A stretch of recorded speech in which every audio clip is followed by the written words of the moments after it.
स्वागत है आपका ऑनलाइन शिक्षण में। मैं सुशील कुमार, सरस्वती शिशु मंदिर इंटर कॉलेज केशवपुरी मुजफ्फरनगर से। आज हम अध्ययन करेंगे ऋण पत्रों का निर्गमन। यहाँ पर देखिए, अध्याय ऋण पत्रों का निर्गमन। ऋण पत्र, सबसे पहले तो जो है इसमें ये शब्द है ऋण पत्र, इसको लेते हैं। इसको समझने के लिए पहले हम एक उदाहरण ले लेते हैं। एक व्यवसायी जब एक व्यवसाय को प्रारंभ करता है, एक व्यक्ति जब किसी व्यवसाय को प्रारंभ करता है, तो प्रारंभ करते समय उसमें जो स्टार्टिंग में पैसा लगाया जाता है उसको पूंजी कहते हैं।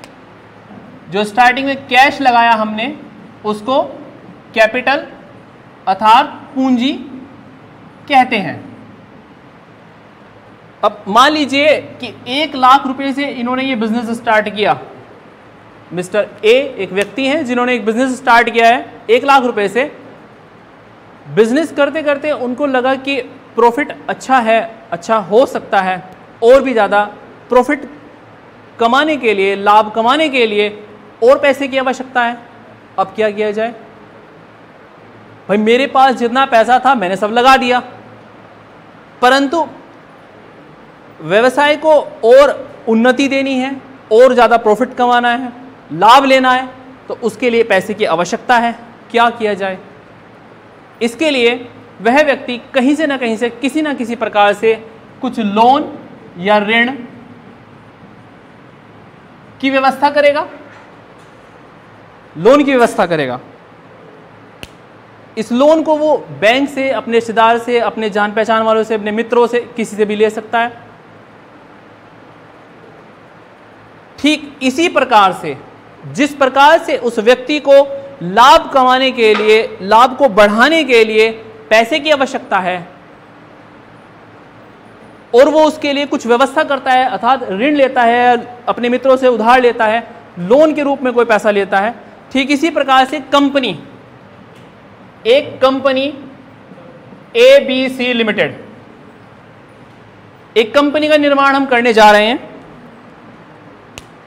उसके निर्माण के समय जिस तरह से व्यवसायी ने व्यवसाय प्रारंभ किया, इसी प्रकार से कुछ व्यक्तियों ने मिलकर कंपनी को प्रारंभ किया, कंपनी को स्टार्ट किया, चला।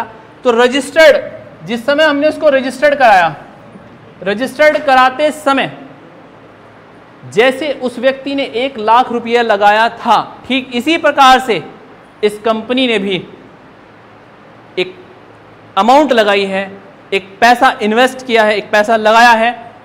मान लीजिएगा वो पैसा हमने 1 लाख रुपए, फॉर एग्जाम्पल 1 लाख रुपए के रूप में लगाया है।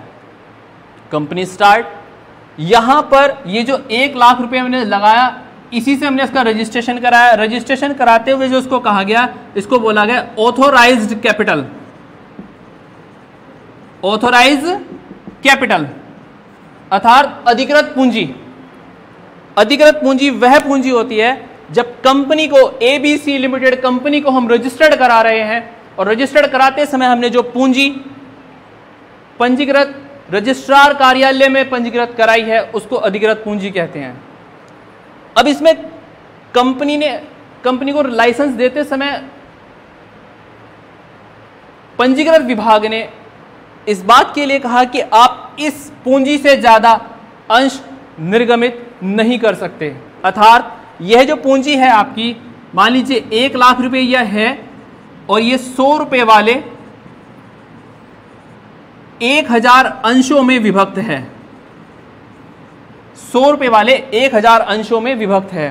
तो आप इस धनराशि से ज्यादा अंश निर्गमित नहीं कर सकते, अर्थात इससे ज्यादा आप इन्वेस्ट नहीं कर सकते। अधिकृत पूंजी के समय आपने लाइसेंस लेते समय, पंजीकृत कराते समय जो आपने पूंजी लगाई है उसको, उससे ज्यादा आप अंश निर्गमित नहीं कर सकते। अब लाभ जितना हम ले रहे हैं उससे ज्यादा हम लेना चाहते हैं।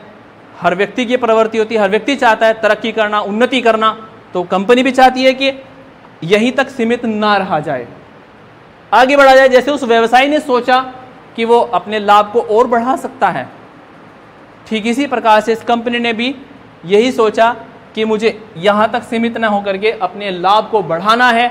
लाभ को बढ़ाना है तो उसके लिए कुछ पैसे की व्यवस्था करनी होगी। अब टर्म्स एंड कंडीशन लगी हुई हैं जी कि आप इससे ज़्यादा अंश निर्गमित कर ही नहीं सकते हैं। तो ऐसी स्थिति में कंपनी, जैसे इस व्यक्ति ने लोन की व्यवस्था की थी, ठीक इसी प्रकार से ये कंपनी भी लोन की व्यवस्था करती है। कैसे, देखिएगा यहां पर लोन की व्यवस्था कैसे करेंगे। 1 लाख रुपया लगाया हुआ था जी, अब 1 लाख की आवश्यकता और पड़ रही है जी। इसको भी हमने छोटे छोटे भागों में विभाजित कर लिया, छोटे छोटे पार्ट्स में। 100 रुपए का एक मान लिया, उस छोटे से हिस्से को हमने ये मान लिया कि वो 100 रुपए का है। इसी प्रकार से ये हो गया टोटल आपका 1000 ऋण पत्र। निर्गमित किए गए अंशों के बाद कंपनी को पैसे की आवश्यकता पड़ी है, तो उसके लिए उस कंपनी ने 1 लाख रुपए को छोटे छोटे भागों में डिवाइड कर दिया है, लोन की व्यवस्था की है। और वो लोन जनता से लिया जाएगा, छोटे छोटे भागों में लिया जाएगा, उसी को ऋण पत्र कहते हैं, उसी को ऋण पत्र डिबेंचर कहते हैं। आइएगा अब देखते हैं ये शब्द कहाँ से बना, कैसे बना, इसकी उत्पत्ति कहाँ से हुई, कहाँ से इसकी उद्गम हुआ, इसकी प्राप्ति हुई। देखिए यहाँ पर ऋण पत्र, अंग्रेजी में मैंने बताया आपको उसको डिबेंचर्स कहते हैं। शब्द की उत्पत्ति लैटिन भाषा के डिबेर शब्द से हुई है। सामान्य शब्दों में ऋण पत्र से आशय उस परपत्र से है जो ऋण का निर्माण करता है। जैसा कि मैंने अभी आपको बताया कि कंपनी ने जो ऋण लिया है जनता से, उसी का निर्माण ये करता है, उसी को ऋण पत्र या डिबेंचर्स कहते हैं। अब इसको एक तार में भी पिरोया है जी, शब्दों में भी इसको हमने परिभाषित किया है। कैसे किया है देखिएगा। भारतीय कंपनी अधिनियम 2013 की धारा 230 के अनुसार, अर्थात धारा 230 के अनुसार 2013 की, पहले जो हमारा कंपनी अधिनियम 1956 चल रहा था, उसके बाद संशोधन करने के पश्चात 2013 की धारा 230 के अनुसार ऋण पत्रों में ऋण पत्र, स्कंद, बॉन्ड तथा कंपनी की अन्य प्रतिभूतियां सम्मिलित होती हैं, चाहे ये कंपनी की संपत्तियों पर अधिकार उत्पन्न करती हो अथवा नहीं। ठीक, इन्होंने बताया कि चाहे ये कंपनी की संपत्तियों पर अधिकार उत्पन्न करती हो या नहीं, अर्थात जिस व्यक्ति ने पैसा दिया है ऋण के रूप में, कंपनी को पैसा दिया है, उसको इस बात से मतलब नहीं है जी कि वो पैसा कहाँ से चुकाएंगे। उन्होंने तो पैसा दिया तो उनको गारंटी भी चाहिए कि पैसा मेरा वापस होना चाहिए और मुझे उसके साथ साथ ब्याज भी मिलना चाहिए। तो ये गारंटी, ये व्यवस्था कंपनी के द्वारा की जाती है। अब सुविधा की दृष्टि से हम ये देख लेते हैं कि ऋण पत्रों के जो प्रकार हैं वो कितने प्रकार के हो सकते हैं जी। ऋण पत्रों के प्रकार, आइएगा ऋण पत्रों के प्रकार देखते हैं। सबसे पहला आता है स्वामी या हस्तांतरण की दृष्टि से। देखिए, स्वामित्व या हस्तांतरण की दृष्टि से मतलब कंपनी ने ऋण पत्रधारी को ओनरशिप दे दी और उसको हस्तांतरण करने का अधिकार भी दे दिया जी। उसको स्वामित्व और अर्थात ओनरशिप और ट्रांसफरेबल का उसको ऑथराइज्ड बना दिया। इस दृष्टि से हमारे पंजीकृत ऋण पत्र और वाहक ऋण पत्र, पंजीकृत ऋण पत्र जो हैं वो होंगे, पंजीकृत ऋण पत्र नाम, पते आदि कंपनी की पुस्तक में लिखे जाते हैं। इन पर ब्याज मूलधन के अनुसार दिया जाता है और ये कंपनी के द्वारा ऑथराइज्ड, अधिकृत, रजिस्टर्ड होते हैं। इसके पश्चात वाहक ऋण पत्र। वाहक ऋण पत्र में होता है जी, वाहक ऋण पत्र वे ऋण पत्र होते हैं जो वाहक को दे होते हैं, केवल सुपुर्दगी द्वारा ही इनका हस्तांतरण किया जा सकता है। अर्थात वाहक मतलब किसी व्यक्ति के द्वारा बाय कोरियर, बाय पोस्ट या किसी भी इस तरह से आवाजाही होती है, वाहक ऋण पत्र कहलाते हैं। इसके पश्चात सुरक्षा की दृष्टि से, सुरक्षा की दृष्टि से मतलब एज ए सिक्योरिटी, एक व्यक्ति ने कंपनी को पैसा दिया है, वो ये भी जानना चाहता है कि उसके पैसे की सुरक्षा कितनी है, क्या उसको ये पैसा ब्याज सहित वापस मिलेगा, ब्याज इसका मिलता रहेगा और बाद में इस पैसे की कुछ गारंटी सुरक्षा भी होगी। जी हाँ, उसके लिए इसको दो प्रकार से विभाजित किया गया है, बंधक ऋण पत्र और साधारण ऋण पत्र। बंधक ऋण पत्र वे होते हैं, इसको अंग्रेजी में कहते हैं मोर्टेज डिबेंचर। बंधक ऋण पत्र, इन ऋण पत्रों के लिए कंपनी ने अपनी संपत्ति को उनके against as a security base रखा है, जैसे गिरवी भी कह सकते हैं। जब कोई व्यक्ति बैंक से लोन लेता है तो अपनी संपत्ति को वहां पर गिरवी रख देता है। ठीक इसी प्रकार से आपने कंपनी को ऋण दिया है, चाहे वो छोटे छोटे टुकड़ों में दिया है चाहे एक साथ दिया है, उसके अगेंस्ट कंपनी ने आपके पास अपनी संपत्ति गिरवी रख दी है, फुल सिक्योरिटी है इसकी, पैसा रिफंड होगा।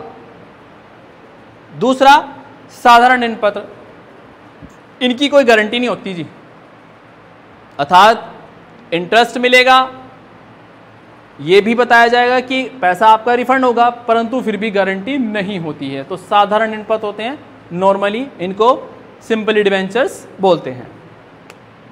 तीसरा आता है आपका शोधन की दृष्टि से। यहां पर एक शब्द आ रहा है, ये शोधन। शोधन का मतलब होता है जी पेमेंट। शोधन का मतलब पेमेंट। आज जिस व्यक्ति ने कंपनी को ऋण दिया है, पैसा दिया है, उस बात की गारंटी है पेमेंट होगा, अर्थात उसके द्वारा दिया गया पैसा कंपनी को वो सेफ है, सुरक्षित है और उसका पैसा उसको रिफंड होगा, पैसा दिया जाएगा। शोधन पेमेंट होगा। उसमें पहला जो है वो शोध्य ऋण पत्र। शोध्य ऋण पत्र में शोध्य ऋण पत्र वे होते हैं जिनका भुगतान कंपनी एक निश्चित समय के पश्चात करती है, शोध्य ऋण पत्र कहलाते हैं। फुल गारंटी उनकी है, पेमेंट होगा जी। दूसरा आता है आपका अशोध्य ऋण पत्र। अशोध्य ऋण पत्र के अंतर्गत आते हैं आपके जिन ऋण पत्रों के मूलधन का भुगतान कंपनी के समापन पर या दिवालिया होने पर ही किया जाता है, अर्थात शोध्य तो पेमेंट फुल्ली पेमेंट होगा ही होगा, परंतु अशोध्य ऐसी स्थिति में जब कंपनी दिवालिया हो रही है या बंद हो जा रही है, तो ऐसी स्थिति में कंपनी इन ऋण पत्रों का भुगतान पहले करती है। ठीक।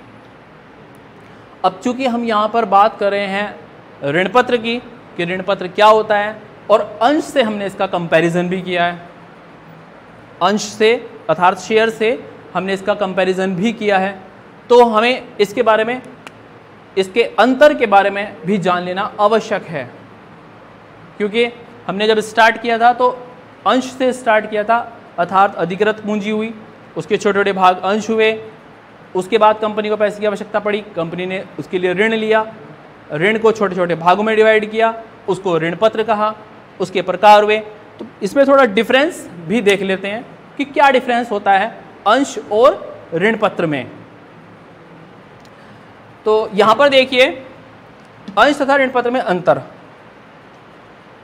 ऋण पत्र कंपनी के ऋण होते हैं जी, ऋण पत्र जो होते हैं वो कंपनी के ऋण होते हैं, अर्थात लोन होता है।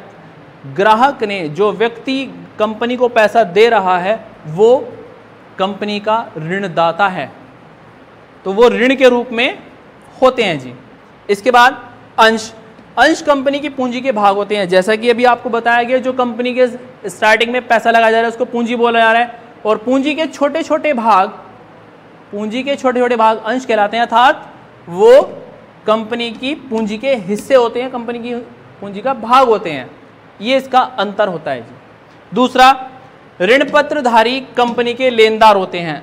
जो ऋण पत्र खरीदते हैं अर्थात डिबेंचर खरीदते हैं वो कंपनी के ऋण पत्रधारी होते हैं, डिबेंचर्स होल्डर, तो वो कंपनी के लेनदार होते हैं जी। अंशधारी जिन व्यक्तियों ने अंश क्रय किए हैं, अंश खरीदे हैं, वो अंशधारी कहलाते हैं अर्थात शेयर होल्डर्स होंगे तो वो कंपनी के स्वामी होते हैं क्योंकि उन्होंने कंपनी की पूंजी में हिस्सा दिया है। इसके बाद तीसरा, ये अनेक प्रकार के होते हैं, अभी हमने यहाँ पर इसके बारे में अध्ययन किया है। अनेक प्रकार के होते हैं, पंजीकृत, वाहक, बंधक, साधारण, शोध्य, अशोध्य। जबकि अंश जो होते हैं हमारे वो केवल 2 प्रकार के होते हैं। अंश जो होते हैं वो केवल 2 प्रकार के होते हैं। कौन कौन से? समता अंश अर्थात इसको इक्विटी शेयर्स भी कहते हैं। नंबर 2 पूर्वाधिकार अंश,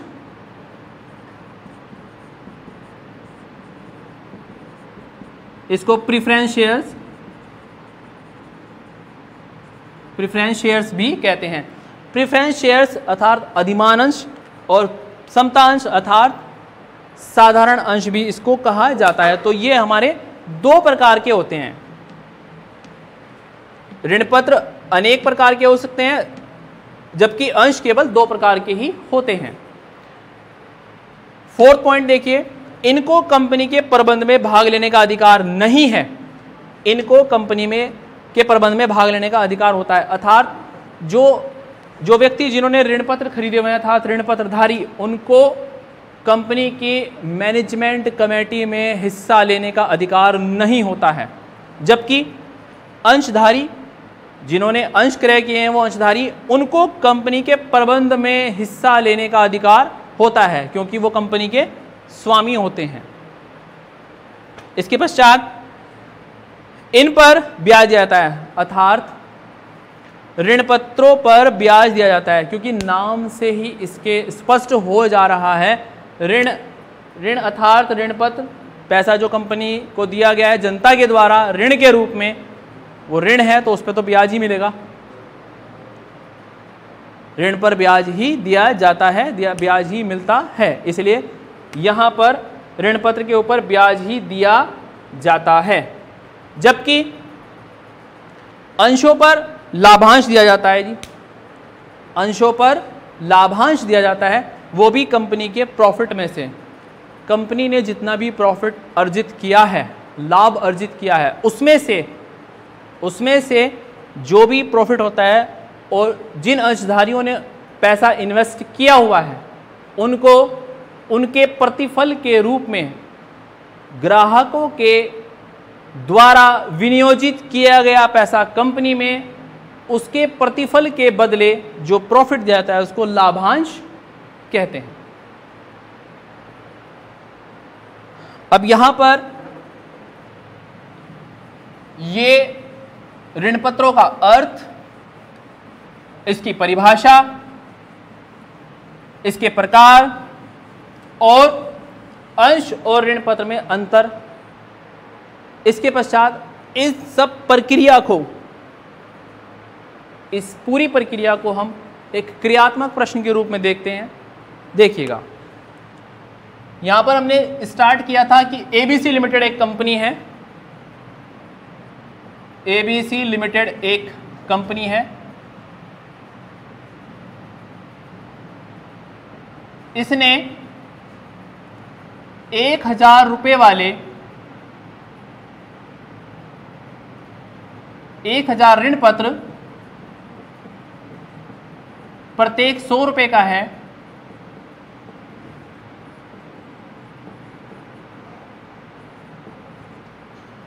प्रत्येक की कीमत 100 रुपये है, निर्गमित किया है। अब देखिए यहां पर एक ऋण पत्र की कीमत 100 रुपये है और कंपनी ने 1000 ऋण पत्र निर्गमित किए हैं। इस पैसे को कंपनी लेने से पहले ग्राहकों को कुछ सुविधा देती है। मान लीजिए एक व्यक्ति ये चाहता है कि मैं इसके 100 ऋण पत्र खरीद लूँ, तो 100 की गुना 100 से करेंगे तो 10,000 रुपये हो सकता है उसके पास एकदम से ना हो, तो कंपनी ने इस 100 रुपये को किस्तों में डिवाइड कर दिया। इस 100 रुपये को किस्तों में डिवाइड कर दिया है। किस्त में डिवाइड करने का मतलब जो पहली किस्त ली जा रही है इसकी, उसको बोलते हैं एप्लीकेशन। उदाहरण के लिए मान रहे हैं इसको हम कि 4 किस्तों में डिवाइड कर दिया है, वो 10 रुपये, 20 रुपये, 30 रुपये, 40 रुपये किसी भी इंस्टॉलमेंट में हो सकती है, 10, 15, 20, 25, 30 ऐसे। हम ये मान लेते हैं कि वो 25 रुपये की एक है। दूसरी किस्त जो ली जा रही है उसको बोलते हैं अलॉटमेंट, 25 रुपये। तीसरी किस्त फर्स्ट कॉल। चौथी किस्त second and final call.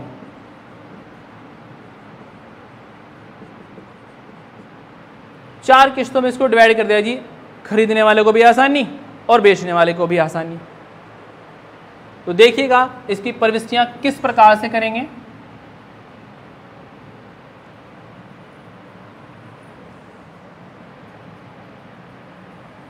Format हम बिल्कुल ठीक उसी प्रकार से बनाते हैं जैसे हमारा जर्नल एंट्रीज के लिए बनाया जाता है।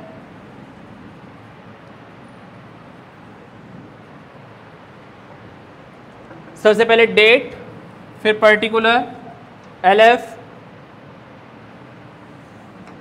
Amount debit, amount credit. Date, particular, LF, amount debit, amount credit. अब यहां पर देखिए 1000 ऋण पत्र निर्गमित किए गए हैं। एप्लीकेशंस की पहली धनराशि हम ले रहे हैं। इसको प्राप्त करने के लिए क्या करेंगे? First entry bank account debit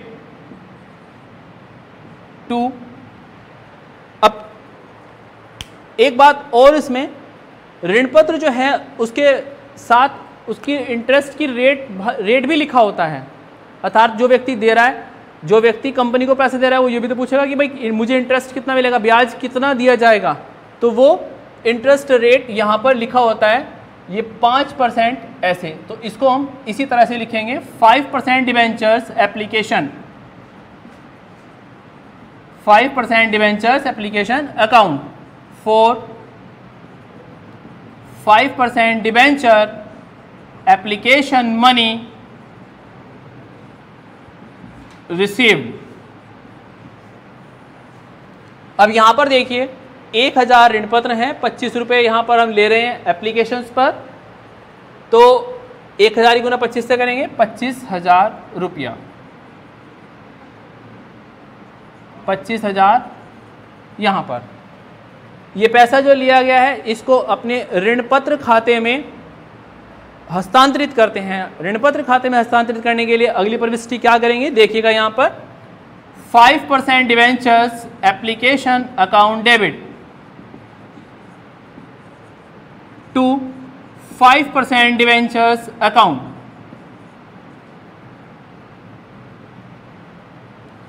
for 5% debentures application money transfer to 5% debentures account. ये 25,000 रुपये हम अपने ऋण पत्र खाते में हस्तांतरित कर देते हैं। इसके बाद अगली किस्त अगली किस्त है जिसको आवेदन अलॉटमेंट अर्थात आवंटन। जनता ने इन ऋण पत्रों को लेने के लिए आवेदन किया है। अब कंपनी इन ऋण पत्रों को जनता को अलॉट करती है अर्थात आवंटन करती है, देती है। उसके लिए क्या प्रविष्टि करेंगे? सबसे पहले ड्यू की एंट्री दिखाएंगे। 5% debenture allotment account debit to 5% debenture account 4 5% debenture allotment money due. फिर से वही प्रक्रिया, अलॉटमेंट पर 25 रुपया लिया जा रहा है, 1000 ऋण पत्र हैं हमारे, 1000 गुना 25 से करेंगे टोटल, फिर से 25,000 रुपये यहाँ पर डेबिट में और 25,000 रुपये यहाँ पर क्रेडिट में दिखाया जाएगा। इसके पश्चात इसका बैंक रिसीव करेंगे, bank account debit to 5% debenture allotment account 4 5% debenture allotment money received. 25,000 रुपये डेबिट और 25,000 रुपये से इसको फिर से क्रेडिट किया जाएगा। ये यहाँ पर पहले आवेदन की राशि प्राप्त की जाती है, उसके बाद इसको ट्रांसफ़र किया जाता है, उसके पश्चात जनता को ऋण पत्र अलॉट किए जाते हैं, आवंटित किए जाते हैं।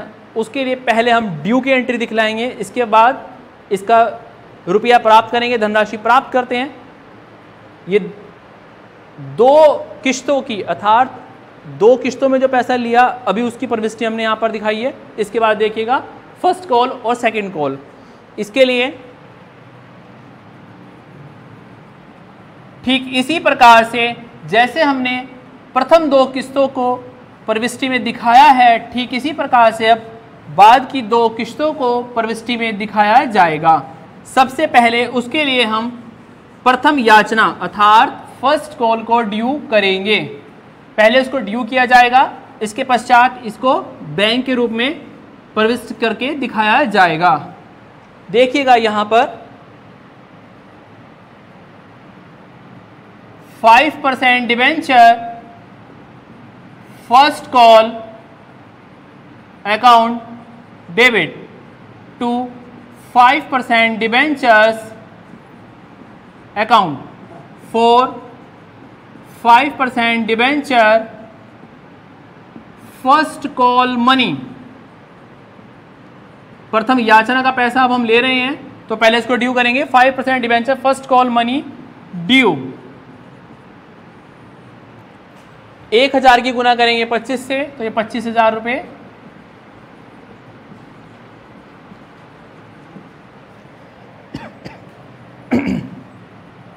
इसका बैंक रिसीव करेंगे, bank account debit to 5% debenture first call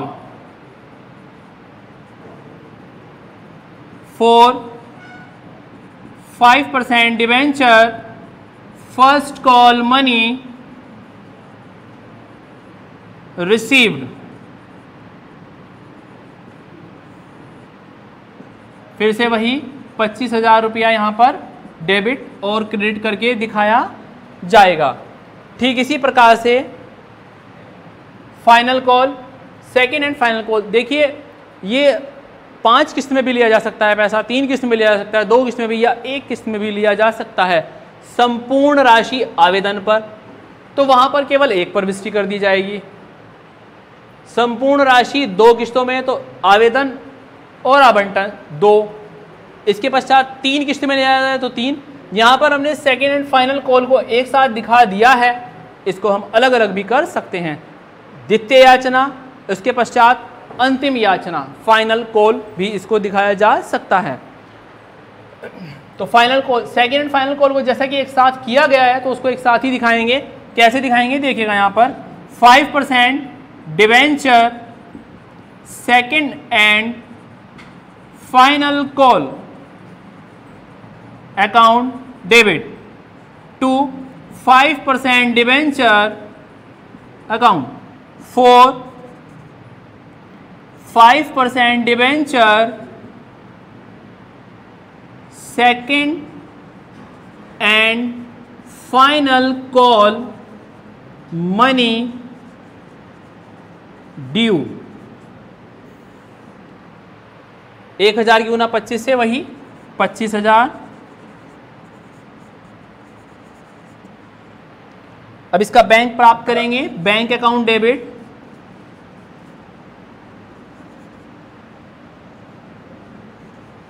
to 5% debenture second and final call account for 5% debenture second and final call money received.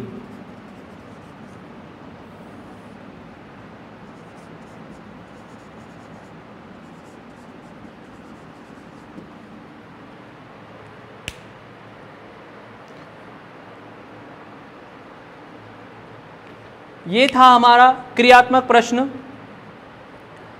इसमें हमने ऋण पत्रों का अर्थ, उसकी परिभाषा, उसके प्रकार, अंश और ऋण पत्र में अंतर और एक क्रियात्मक प्रश्न के रूप में हमने इसको